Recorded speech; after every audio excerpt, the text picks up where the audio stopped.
Finally, free from any more baggage. Today marks the beginning of our life together with my parents at my house. However, as soon as my parents passed away, my husband, who had demolished our family home, dropped a bombshell on me.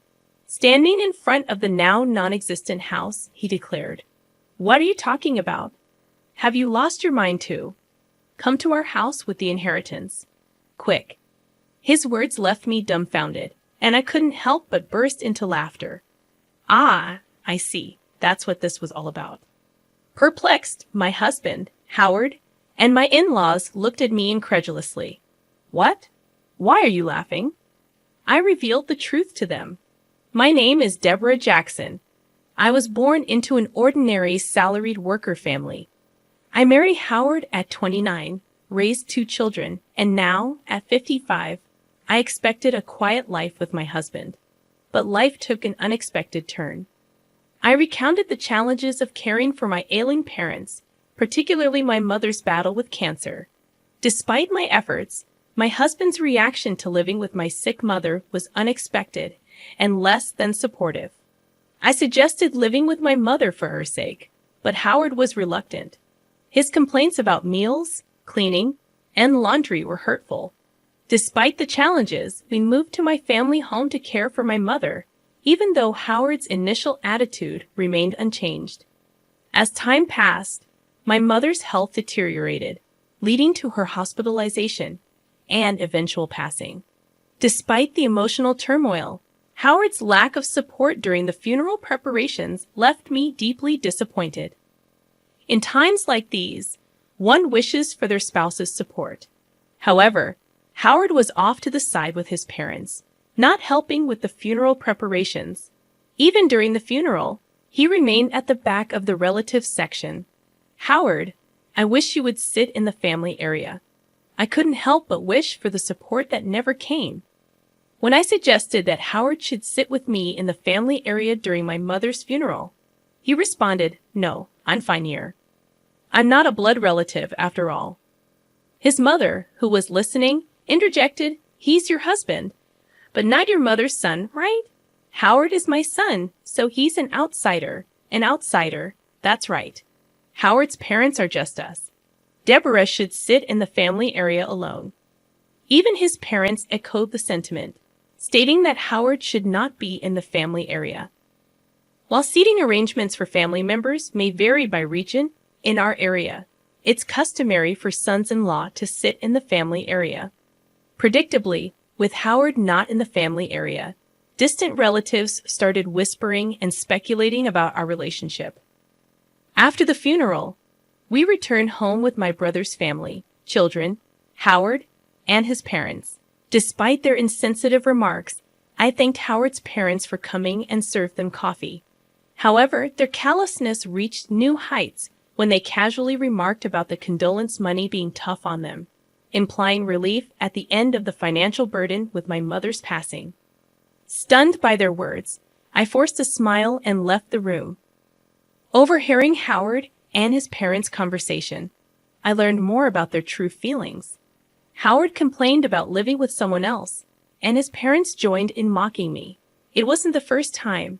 They had always been disrespectful, even during our marriage, reflecting on their lack of concern during my father's funeral and mother's death. I questioned Howard's behavior as a person. I realized that I had been overly considerate of him, feeling guilty for imposing the living arrangement. Angry and resentful, I silently listened to their laughter and chatter. Later, in a conversation between Howard and his parents, they openly disapproved of my defiance regarding my mother's belongings. When they tried to take my mother's bag, I firmly refused, stating my intention to distribute her keepsakes among family members later.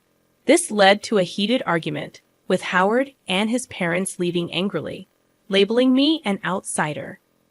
Despite explaining the situation to everyone, Howard didn't return home for some time.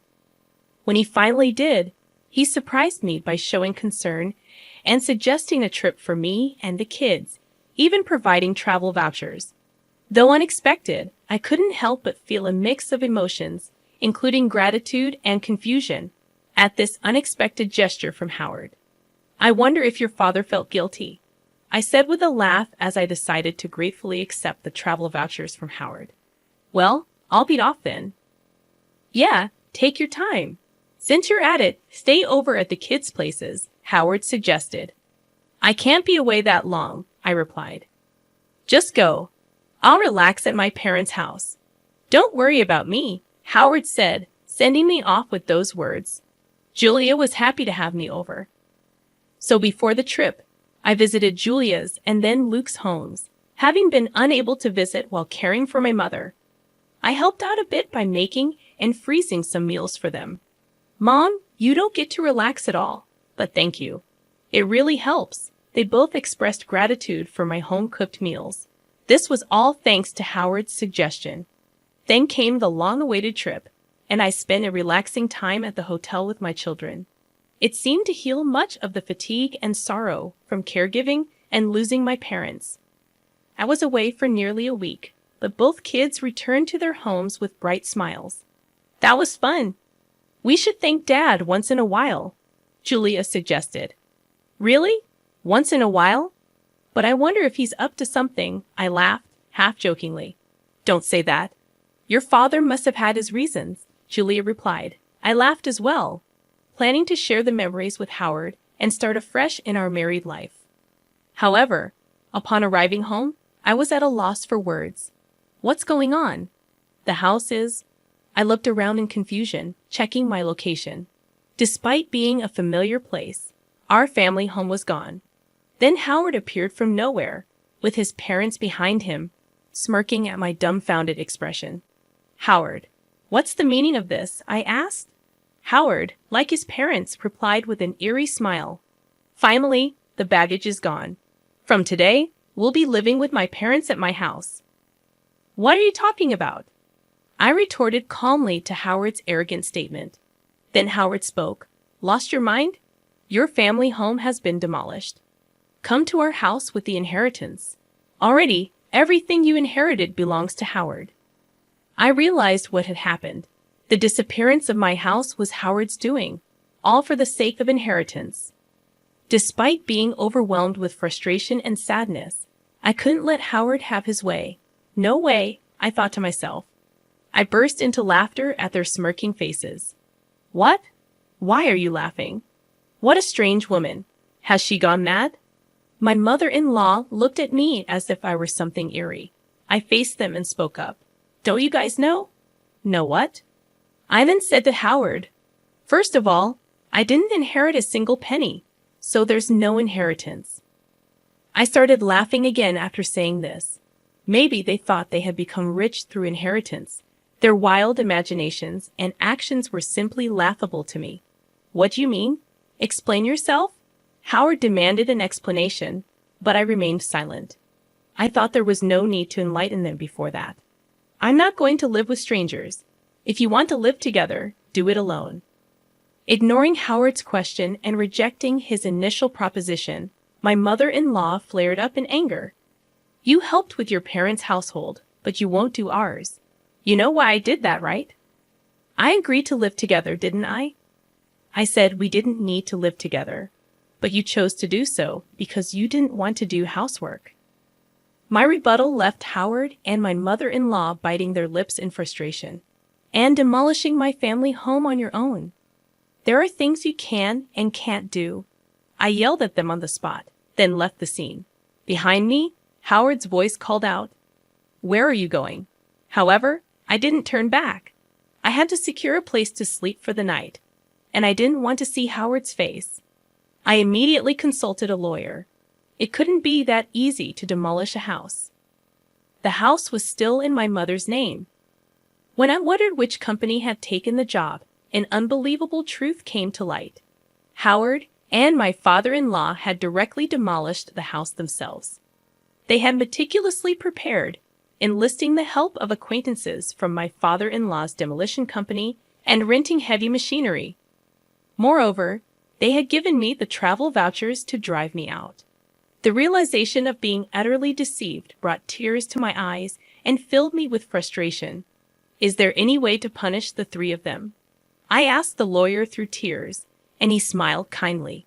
Your husband, who demolished the house registered under your mother's name without permission, can be charged with criminal damage and sued for compensation.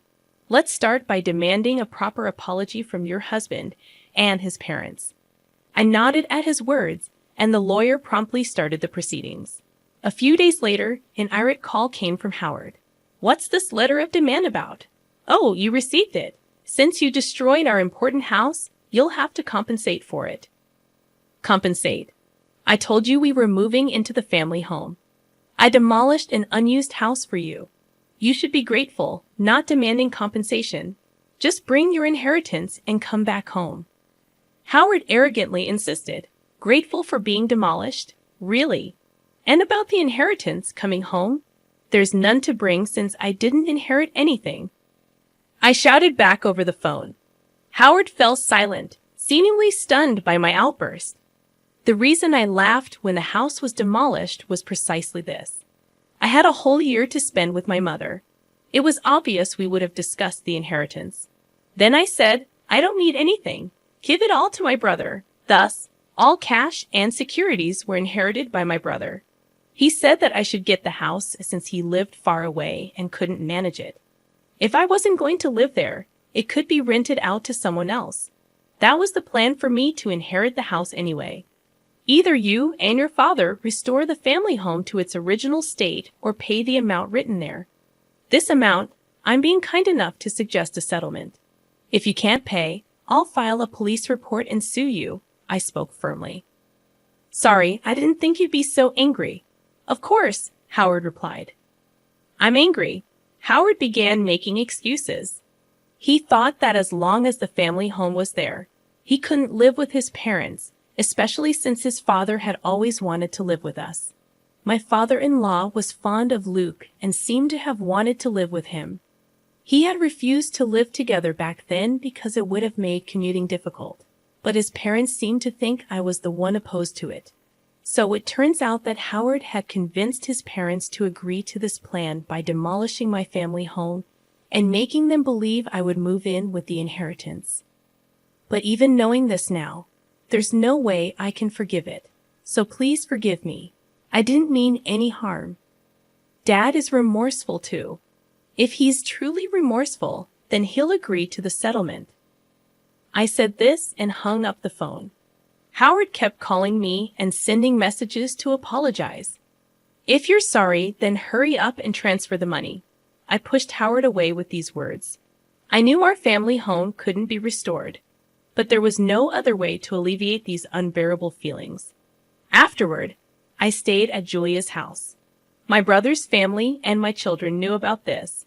Even though my brother must have been angry about our family home being demolished without his consent, he said, I won't interfere, but I'll lend a hand. Do what you think is right, Deborah. Everyone condemned Howard's actions and supported me. A month passed without any payment for the damages or compensation. During that time, there was no contact from Howard. I couldn't keep relying on Julia's hospitality forever. I wanted to receive the money soon and at least establish a stable living situation. But contrary to my wishes, something unbelievable happened. It was revealed by a comment from Julia. This apron looks a lot like Grandma's, she muttered while showing me her smartphone screen. I was shocked when I saw the screen. It was a product page on a flea market app. The item Julia thought resembled my mother's apron was a unique piece I had made for my mother. What? This is Grandma's apron. I made it, so there's no mistake, really, Julia said and hurriedly checked other pages. The seller seemed to have registered recently, with no transactions or ratings yet. As I checked the content of the nearly 30 items listed, I was shocked to find that they all belonged to my mother. I immediately realized it must be Howard's doing. No one else but Howard, who had demolished the house, could have taken my mother's belongings. I called Howard right away. What's this about the app, Howard? Howard responded, sounding annoyed, thinking he was playing dumb. I'd angrily confronted him. Don't play dumb. You're selling Mom's belongings, aren't you? Cancel the listings right now. Howard sounded panicked as he replied, What? No, it's not me. Who else would do such a thing? I'm coming over to get everything back. I hung up and immediately went to Howard's parents' house with Julia. Upon arriving at Howard's parents' house, I immediately called out to Howard. He came out to meet us at the entrance, where I confronted him. I don't know anything about it, Howard said. Dad, tell the truth. Julia, supporting me, also pressed Howard for answers. He was visibly flustered. While this was happening, Howard's parents, perhaps realizing we were there, showed up too. Oh, Julia, you're here? She smiled happily upon seeing Julia. Julia, clearly upset, spoke to her grandmother. Tell Dad to tell the truth. The truth. It seems like Dad is selling the stuff Grandma passed away. With hearing this, my mother-in-law laughed. Howard looked troubled and kept repeating, It's not me. Then my mother-in-law spoke loudly. Howard selling them? That can't be true. But because I'm the one selling them. I felt the blood drain from my face at her words. Howard must have known. He looked at his mother with a "this is bad" expression. Julia was stunned, but my mother-in-law seemed cheerful. What did you say? It's quite a task, you know. Packaging has to be done carefully, and the photos need to be taken well. She talked about the app as if it was a fun hobby, not realizing she was selling stolen items. I struggled to contain my anger. Cancel the listing. That's not something Grandma can just sell. Julia, red-faced and teary-eyed, appealed to her grandmother, but my mother-in-law seemed displeased. What's the big deal? I found a fun hobby. I use what I can, and the rest makes a nice little income. It's good for preventing dementia after all. I'm the only grandma left. And Julia, you want me to stay healthy and live long, right? My mother-in-law said this nonchalantly. It was clear she wouldn't listen to our pleas. But if talking won't work, we'll have to take action. Let's go home, Julia. But it's okay. I left the house, dragging Julia with me. And so, I rushed to the police station. I had not planned to file a report about the house being demolished, but theft was a different matter altogether. When I reported the theft and unauthorized sale of my mother's belongings to the police, they promptly took action. The flea market app company cooperated, and my mother-in-law's account was suspended. This ensured that no more items would be sold. On my way back from the police station, I called Howard. I had your mother's account suspended. You knew about this, didn't you? You're complicit. No, I've filed a police report.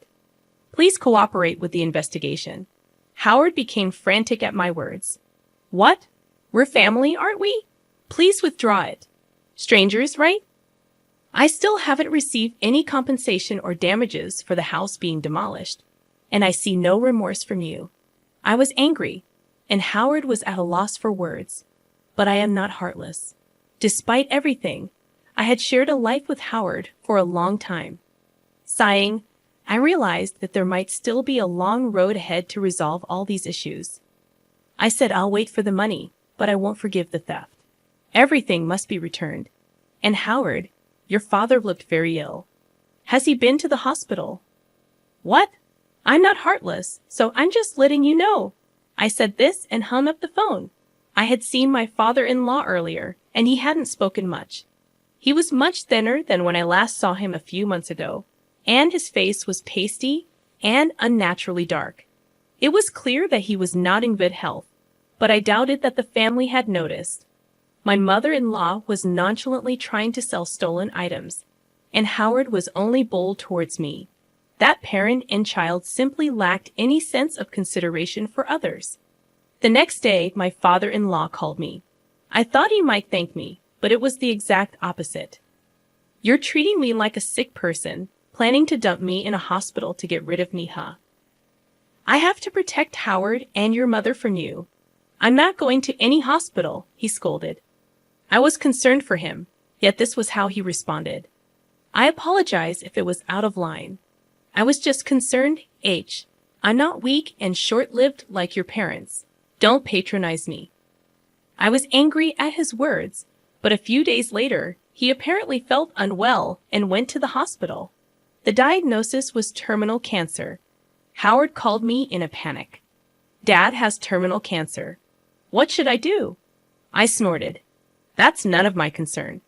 Remember what you said when I suggested the hospital. You said you're not weak and short-lived like my parents. Deal with it yourself. How can you be so heartless? Who's the heartless one? Did you ever say a kind word when my mother was sick? Reflect on your own actions. I said this and ended the call. As expected, my father-in-law passed away not long after. As a human being, I didn't want to harbor negative feelings towards someone who had passed, but recalling all that had been done and said, I couldn't shed a single tear. After the funeral, a will was found. Despite his claims of not being short-lived, my father-in-law had been thoroughly prepared. The house is to be inherited by my grandson Luke. The rest of my estate is to be divided between my wife and eldest son, it stated. I was surprised to see Luke's name. My father-in-law had always favored Luke, expressing a desire to live with him. Now he must have wanted Luke to live in the house even after his passing. For Luke, this was an unwelcome burden. Renounce the inheritance. You don't want that house, do you? I told Luke, but he was actually pleased to inherit the house. Inheriting the house would only mean paying inheritance taxes, with no real benefit for Luke. However, if he was happy with it, it wasn't my place to say anything. As per his grandfather's will, Luke inherited the house. My mother-in-law was delighted and paid the inheritance tax. He's our heir, after all, she said. Well, that wasn't wrong. I felt a bit down, feeling like Luke was taken from me. But then something unbelievable happened. Come to our house, responding to Howard's message, I immediately went to his parents' house. There, like me once stood, my mother-in-law and Howard, frozen in front of their house. On the property, there were heavy machines, trucks with the demolition company's name, and workers all demolishing the house. What's going on? It's my house. I can do whatever I want with it, right? Luke, who appeared out of nowhere, seemed pleased watching the house being demolished. Luke, what are you doing? Stop it right now. Even if I stop now, we can't live there anyway, Mom. Luke, what have you done? My mother-in-law and Howard pleaded with Luke, but he just laughed. Have you forgotten what Grandpa and Dad did to Mom, Luke? Grandma, you were horrible to Mom too, right? Did you apologize? Luke, his smile gone, glared sharply at his mother and Howard. They fell to their knees as the machines continued to loudly demolish the house. I felt relieved seeing the scene. Later, Howard, having finally received the inheritance, paid the compensation and damages. It seemed that Luke had recovered the stolen items my mother-in-law took from my mother, and they were safely returned to me. Mom, you've got me and Julia, Luke said, and I finally shed tears of relief. Howard and his mother lost their house and were left with no money, now living again in company housing. Howard and I had moved out of the company housing, and now Howard, along with his mother, had returned, becoming the talk of the town. A wife of Howard's colleague, with whom I am on good terms, contacted me, and I explained everything honestly. They'll likely live uncomfortably in the company housing now, but it's their own doing. Furthermore, with Howard's retirement, the two will need to save up for their future living arrangements. I might occasionally ask friends for updates on their situation, just for a story to share. I continue to stay at Julia's house, but Luke is now planning to get married and build a house. The land from his parents' house sold for a decent amount, surprisingly making the demolished house useful. Mom, come live with us. Luke even invited me to live with them. His soon-to-be wife welcomed the idea warmly. I couldn't impose on Julia forever, so I gratefully accepted Luke's offer. I resolved to be a different kind of mother-in-law, hoping to live happily with my new family.